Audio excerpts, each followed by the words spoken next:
ব্রেইনের প্রথম পরীক্ষার জন্য আমরা বলছিলাম ইসিজি না ইজি?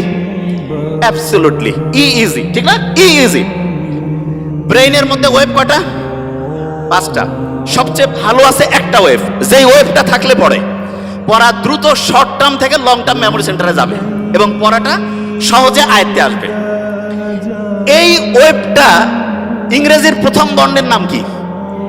এ দিয়ে শুরু, আলফা ওয়েভ। কি নাম? Alpha wave. এবং আলফা ওয়েভ এইটা যখন ব্রেইনে তৈরি হয়, প্রতি মুহূর্তে 8টা থেকে 12টা, প্রতি সেকেন্ডে 8টা থেকে 12টা ঢেউ চলে। কয়টা? 8টা থেকে 12টা। এখন অনেকে বলতে পারে যে ভাইয়া ব্রেইনের মধ্যে যদি জলোচ্ছ্বাস হয়, যে খুব ঢেউ বাড়তেছে, তাইলে কি হবে?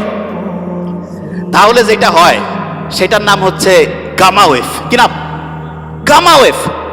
ওই সময় প্রতি সেকেন্ডে ব্রেইনে 40টারও বেশি, 60টা পর্যন্ত ঢেউ উঠতে পারে।